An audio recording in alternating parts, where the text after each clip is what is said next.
Hello there and welcome to That Pedal Show. Dan here. Mick here, hello. Wow, Yvonne, wow. And on the fourth day. Yeah. So what are we doing today? We're very lucky to have Johnny. Johnny sat there. Yay, Hello, Johnny. Hello. Let's give Johnny a honk. Who's come down all the way from Hereford.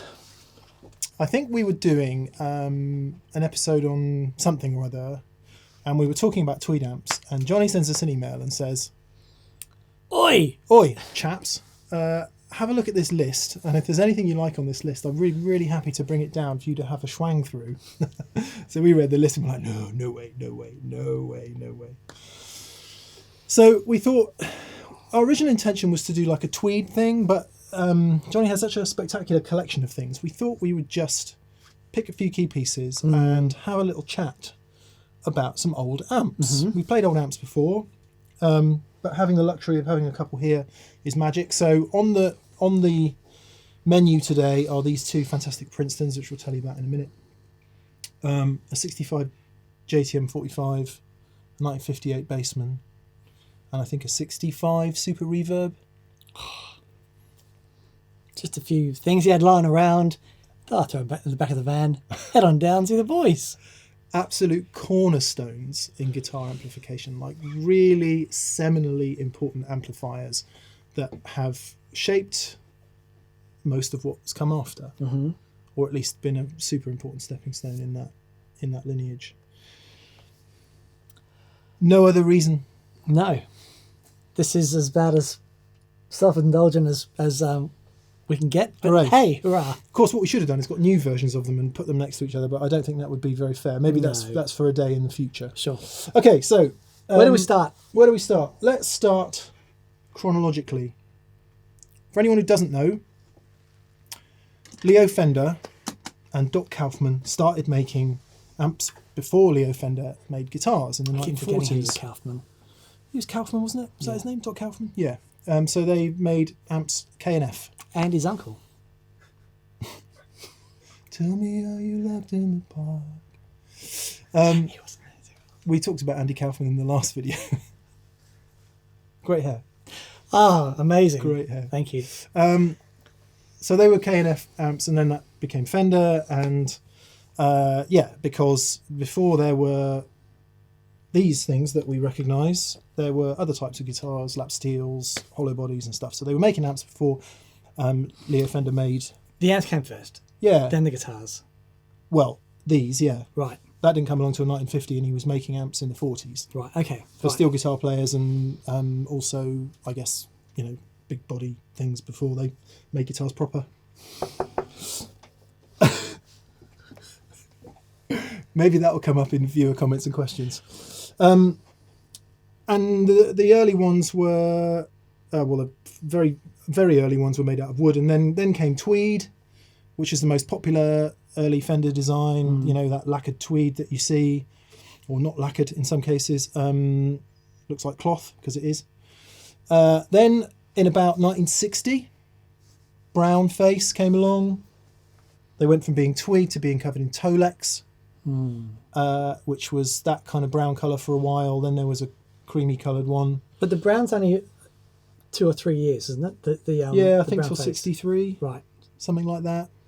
We're just looking over to Johnny because he's nodding and going, yes, correct. So-called brown face because the control panel is brown. And so-called black face, which came late in the mid-60s, so-called black face because the control panel is black. You can go on Wikipedia and read about this. But yeah, so tweed, brown face, black face, 3 classic eras of Fender amps.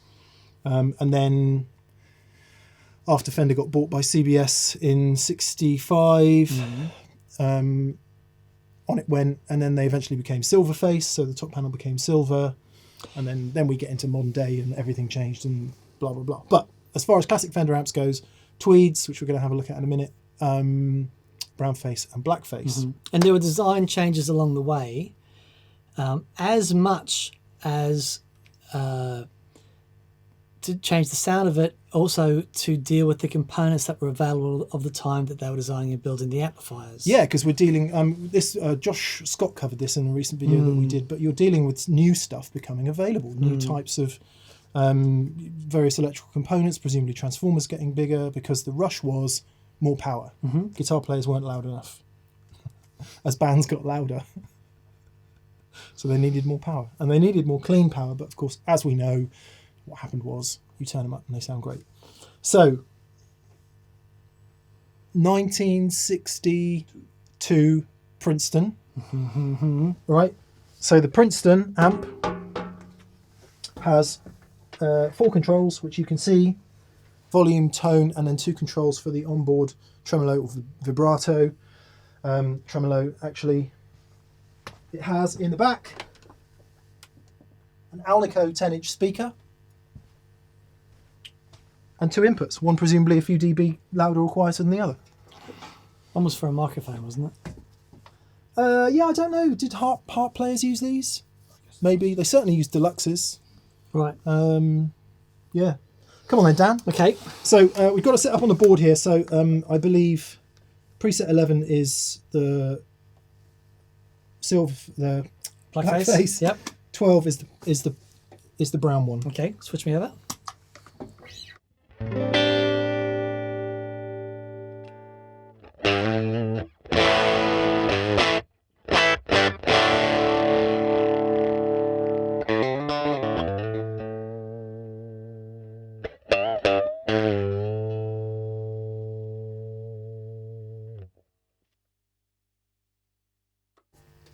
Just stop it. It's cool. It's not loud. It's No. I guess if we had our dB meter, I mean, it might be peaking just over 100 or something compared to where we normally play. But you get that as Dan hit the guitar a bit harder there. You just get the overdrive, Yeah, right? yeah. So that's currently the volume is set on 6 at the moment. I'll just turn it up and down so you can hear that.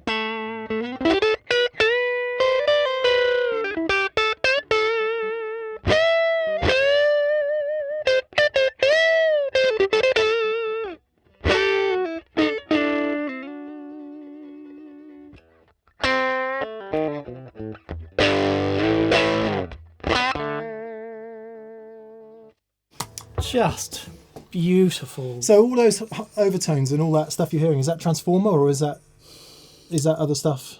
It will be mainly transformer, Yeah. but speaker and everything. Are they original speakers in there as well? So it's it the whole all- thing. Yeah, absolutely. Yeah, There's not a single component in there that does that. It's all of those things working together. Anyone who watched the Origin Revival Drive video, there's a control on that thing called ghosting, which gives There you you go. gives you the ghost notes of what happens when the transformer starts to give its extra harmonics and stuff. And you can hear that pretty clearly there. It's cool.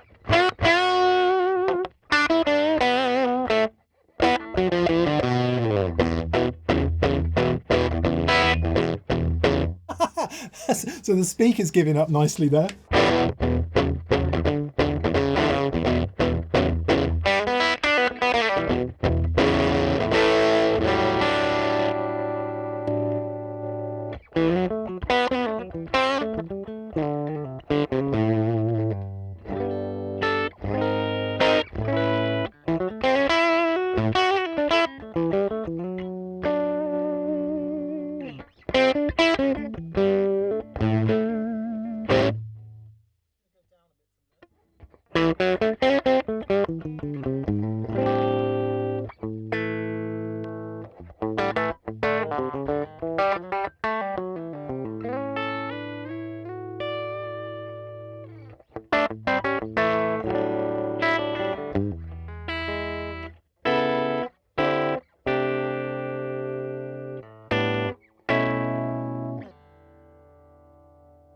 You magic with the expensive chords. You can talk about expensive chords. I'm just playing some shapes that John Mayer taught me, but not in the flesh. I also listen to it.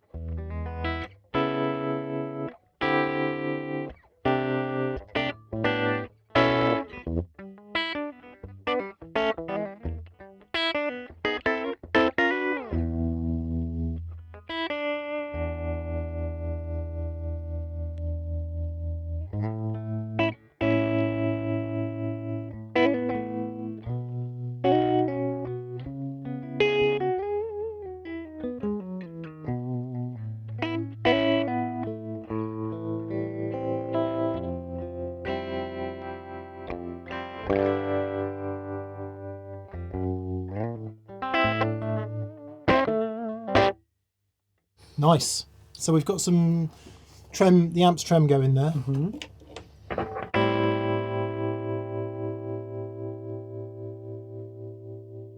Not perfect sine wave, is it? It's like a... No, and that's also a traditional trem as opposed to a harmonic trem. I believe it's a output bias trem.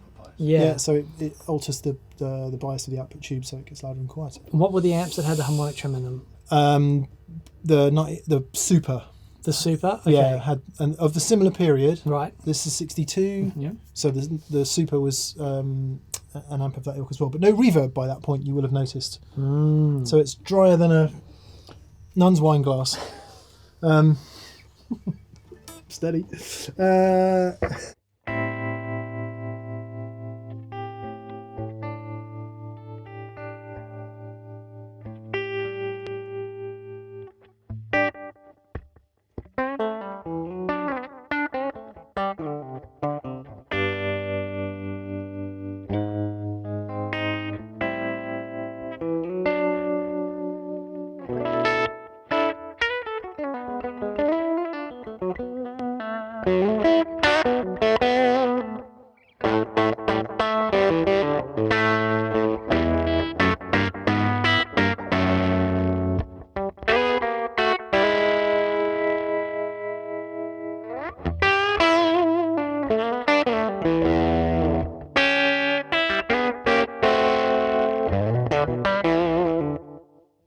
Nice, and that's just with a boost. What an amazing sound. Just with a boost.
Fuzzface, Analog Man, Silicon. Unbelievable. Unbelievable. What an amazing sound. The way it works with the ghosting of the amplifiers. Unbelievable. Yeah, because I must admit, when we were, as regular viewers will know, I'm more a fan of headroom, and when little amps start to cave in like that, I struggle. I don't really know what to do with it because it's just not the way I play. But you stick that fuzz on there, and then it all just comes together into this wonderful, chewy thing. That's amazing. I can't wait, as we always say, I can't wait to hear the audio, because one thing I've definitely discovered over the years of doing this is that it's much easier to get a smaller amp to sound Massive. kind of bigger and more harmonically rich and all of that, compared with trying to get it out of a big one in this in a small room with a mic on it. Yeah. I don't know, I guess the whole thing is working, isn't it? Like It's you amazing. said, that interaction of speaker, components, transformer, cabinet. And it's also at a level that's quite easy to play. Yeah, I mean, You know. if Dougie was hitting his tubs, you'd struggle to hear that, wouldn't you? I Yeah, think? of course. Yeah. But it's joyous. Really killer. Okay, let's leap forward to 1965. Yeah, Number 6. Sorry, 6. 1966. What happened in 1966? England won the World Cup. My brother was born. Some other stuff. Beatles, what were A few they other doing? things. Yellow Submarine? No idea. Yeah, anyway, something like that. Just to give you a cultural... The post CBS Strats were coming out. Yeah. They went to whoa, that's weird headstock. it's kind of, Strat headstock and Strat headstock, and then there was, what's that? With the kind of wee and that. A transitional time in culture and Strats. It's a tangent.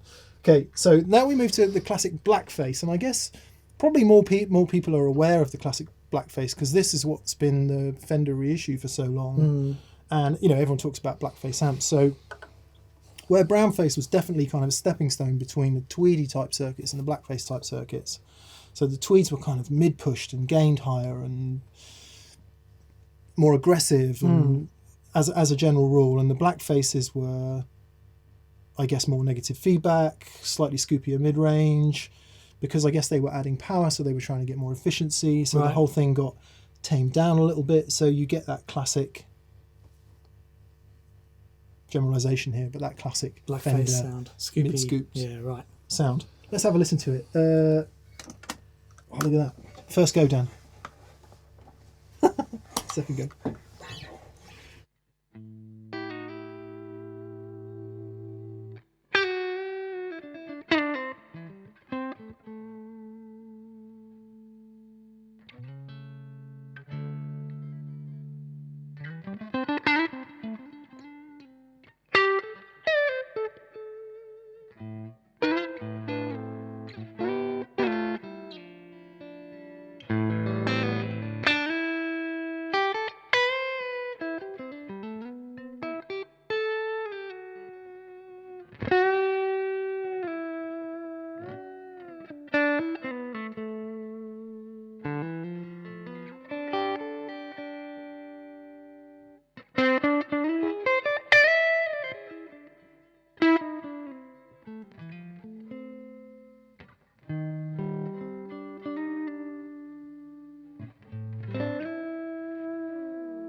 Wow. That's cool. More Just- headroom, not crapping out so much in the speaker. Yeah. I guess it's still a 10, is it? It's still a 10-inch Alnico speaker.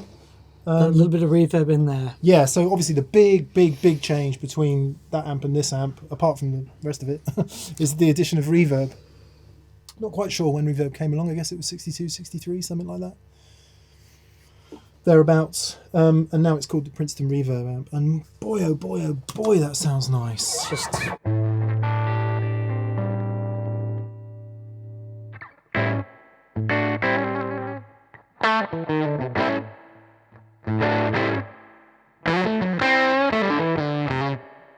So there's nothing on there. nothing on that. It's just amp. That's just the amp.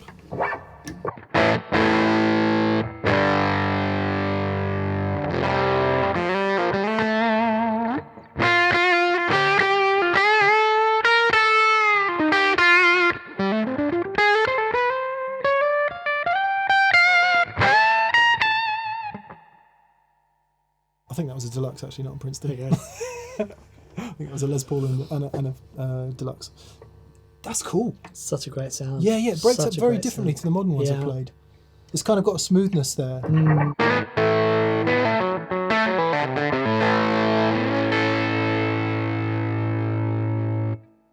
Okay, Far out, man. That's amazing. before we... so we've got... This could turn into a long video because we've got 3 more amps to bring in a Oh minute. dear. Oh dear. Before we do that, we're going to hear them together. But I also want to just do this. I want to do the whole Tube Screamer.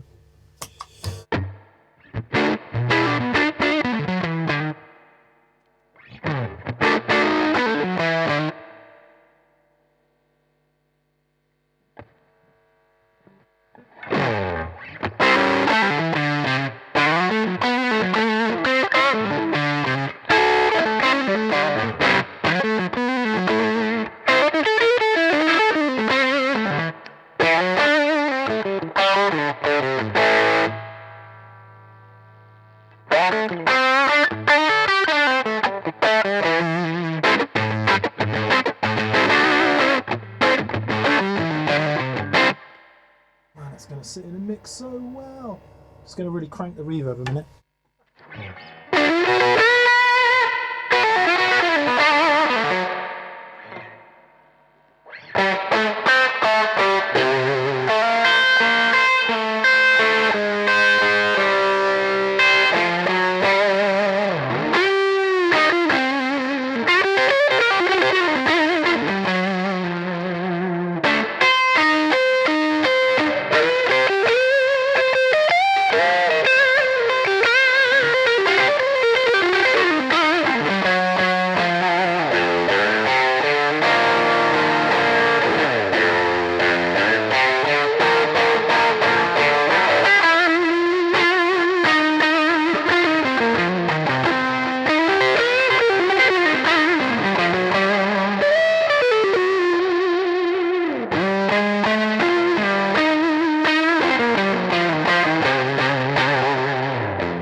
Wow. Amp absolutely caving in, which is something I say I don't like.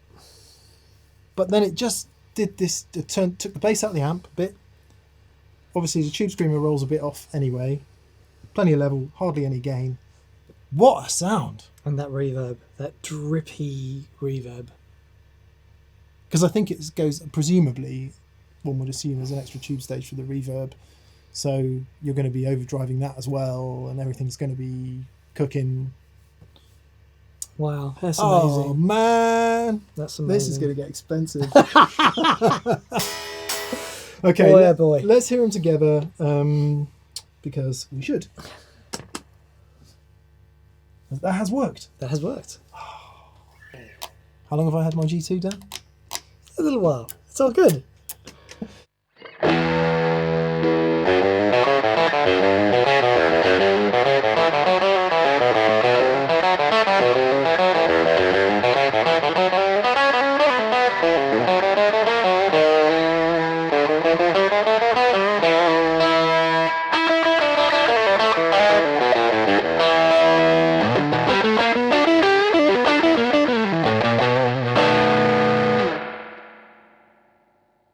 come on. I think, remember in the last video, Dan, or one of the last videos, Dan and I were talking about the split between the brain, where if you try and play the guitar and listen, it doesn't work for me. That's what I started doing then. I was like, God, this sounds so good. I need to listen. Oh, I forgot where to put my fingers. I was trying on that.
What a sound. Not bad. What a sound. It'll be obvious on screen what that was, but that was the D&M drive for our podcast listeners. Hello, podcast listeners. What you were hearing there was the D&M drive going into a 1962 Princeton and a 1966 Princeton Reverb with the Foxgear Echosex Baby and a D&M drive and Boss DC2 and also full tone Mini Deja Vu version 3. That was so good I feel a little bit ill. Oh, I do too. I'm all red in the face. That was so good. Wow, okay, right. What's next? What's next is to go up a bit, and we're going to do a little bit of a history lesson with some bigger amps. What I will say is we can't afford any old ones at the moment, but I think we should get a couple of small amps. Yeah. Because having them cranked like that in here is... It's a totally different thing. Yeah, and it's a really important thing to get familiar with. Yeah. That sort of a... Because it's... Oh, what a sound. It's incredible. Yeah, okay, let's do that. Let's do that, definitely. Okay, well, back in a tick. Use that. Took us a while to get that. I think Dan's in a... Because he plays with Stuart Copeland all the time. He's ahead. and I'll check that. Because I play with Chris Layton all the time. I'm just behind. Yeah, okay. That's what it is. Metaphorically speaking, of course. Right, we've upped the stakes a bit. We're not going to talk about what's over there. We'll leave that for a minute. So, we've gone from... I don't even know what a Princeton is. How many watts? 1250. Yeah, is it two 6v6s? Yeah. Yeah, okay. We just skirt over all the important details. Two 6v6s putting out 12, 15 watts, something like that. We've gone up to 40 something watts. Arguably the most important amp in rock and roll. arguably, you could argue that. because That's an argument I'd like to hear. as we all know, this is a 1958. Look at the condition of it. We think it might have had a new grille, but as far as Johnny's concerned, the Tolex is original. So who knows? Maybe not. It's just been beautifully kept all these years. Anyway, 1958. 5F6A. 5F6A. The Fender Bassman circuit. Wow. 4x10, Anaco, speakers, just a beautiful thing. And a 1965 blackface Super Reverb. With a little bit of added magic on the side, which we'll get to later. Okay, let's get into this then. Let's start old. Okay. Can you remember which way around we've got them down? I think one is the Bassman. One is the Bassman. Cool. This is a 1958 Fender Bassman.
To be fair, Blimey, there's a lot of gain on that.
Stop it.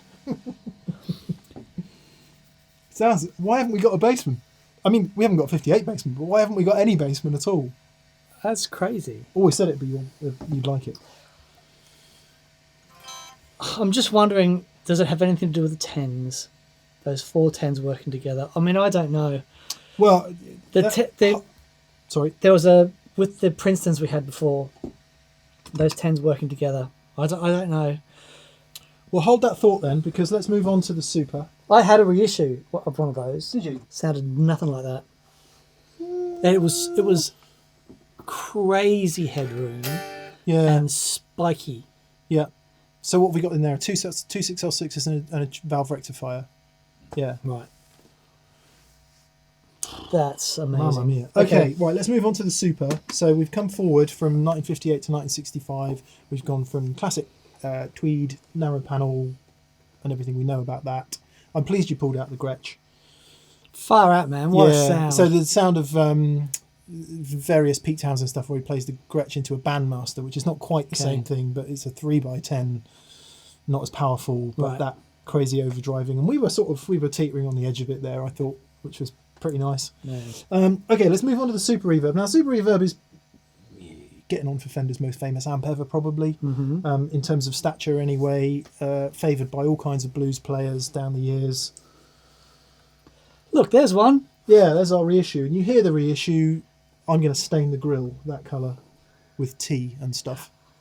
And you hear our Super all the time, so we won't do a direct comparison here, but you hear it on the show. Daniel San. Yes. Let's see what we've got out of the Super then. Okay, let me start with Tele. Okay.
The top end in that chime is just remarkable. And the bright switch is off.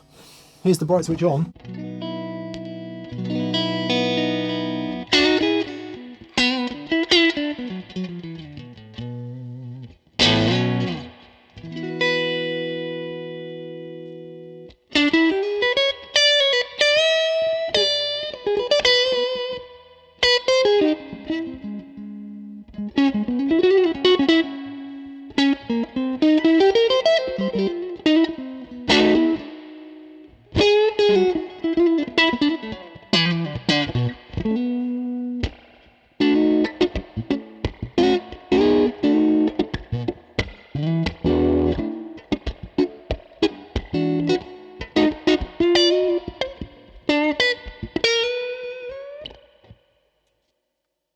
What a sound.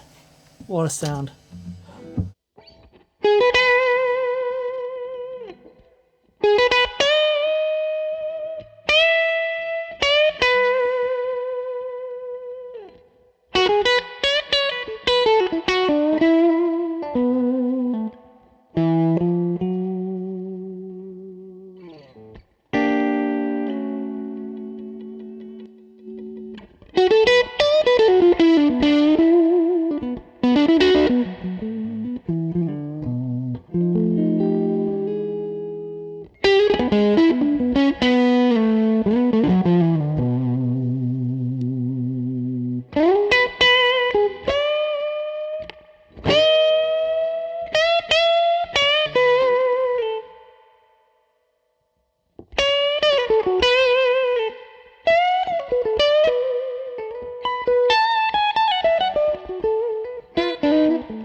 It's that constant fight on a Super of, do you crank it and have the bright switch on?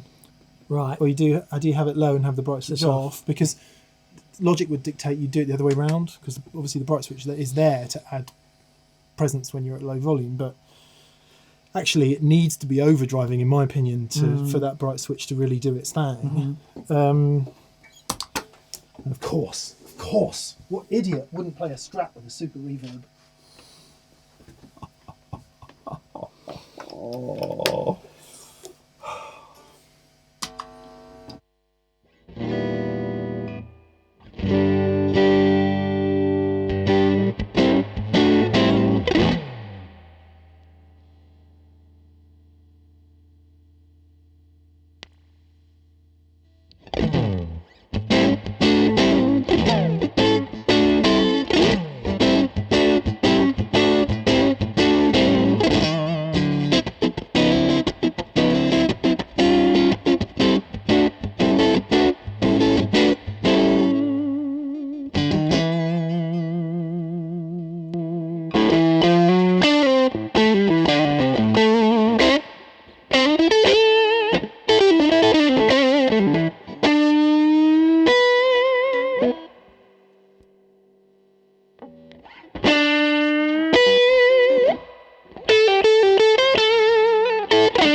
What's the question you have at this point, Dan?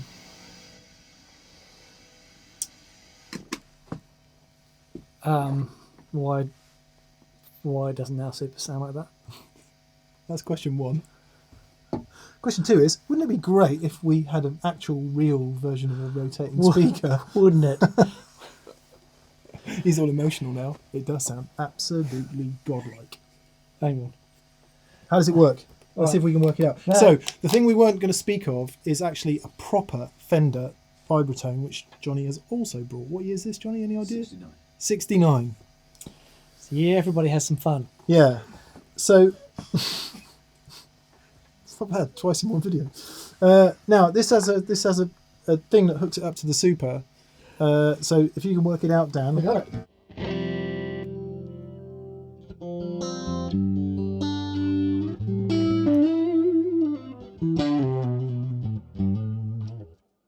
So it actually turns the Super off, does it? So it's the No, some of the signal still goes to the Super speaker, right. and portions of the signal go to The There's thing like as a well. crossover in there. Yeah. It just says, yeah. It just, when you turn it on, the Super gets kind of more, It gets quiet. gets quieter and more bright. Yes. So obviously what we need to do is hit it with a tube screener.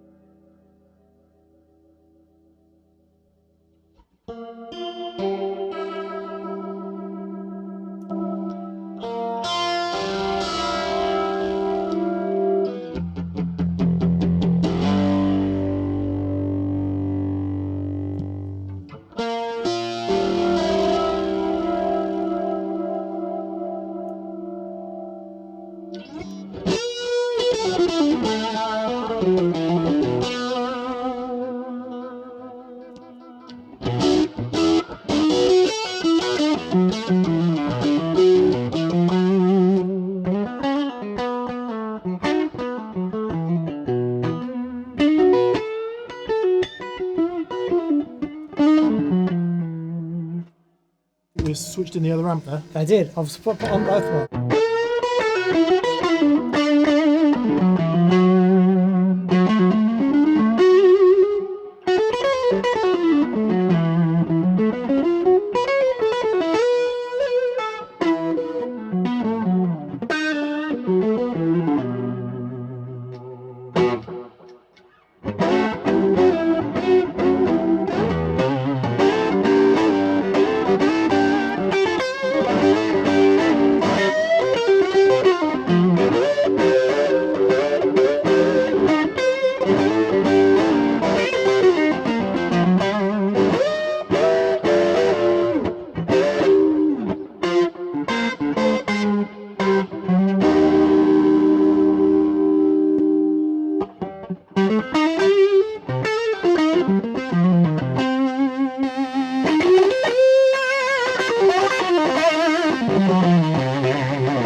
Stick a fork in me.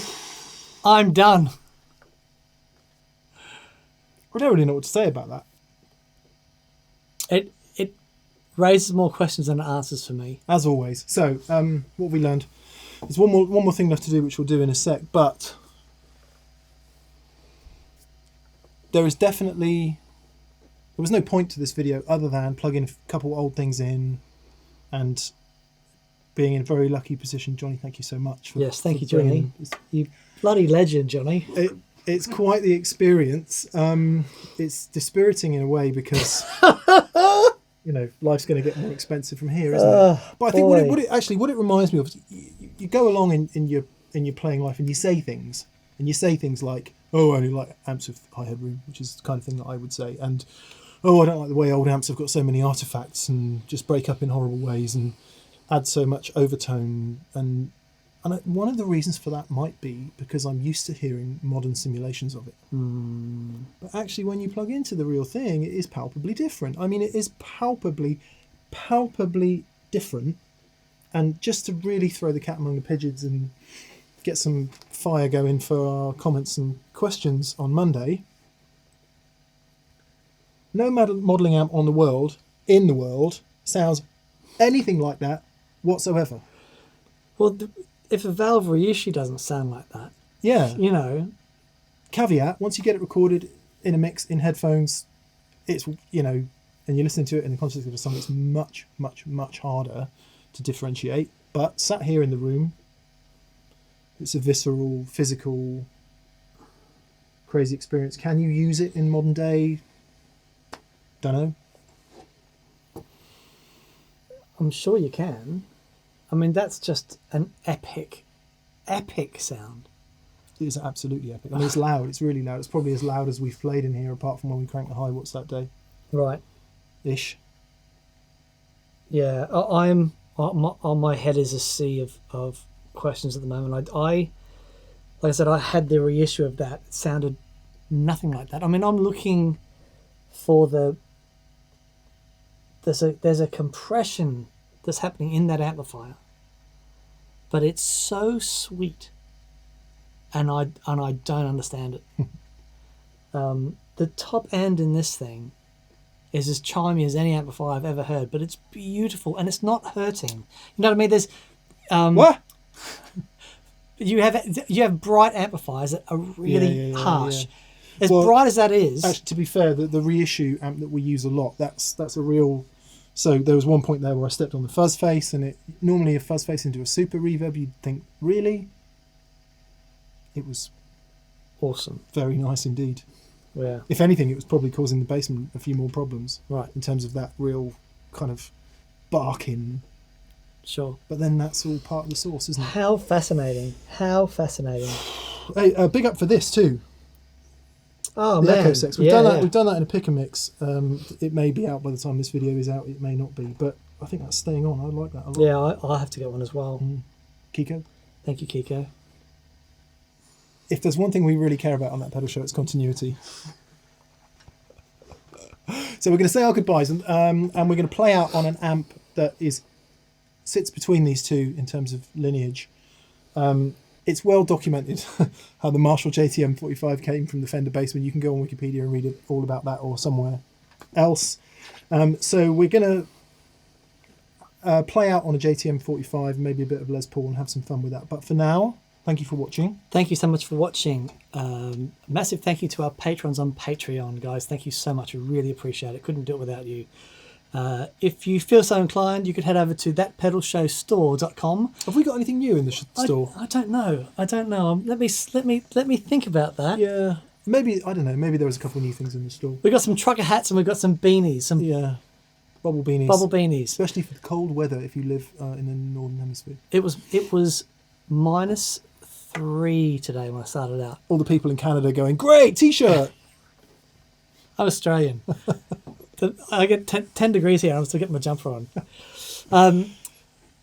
Where was I? Okay, massive thank you to our preferred retailers in the UK and Europe is... Anderton's Music of Guildford, Surrey.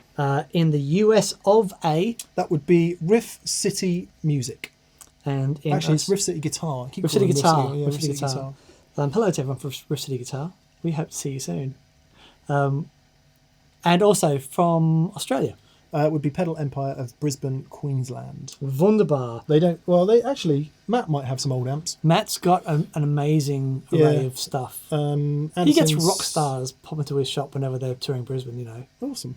He does. It's a great picture of him and Joey B. Oh, Joey B.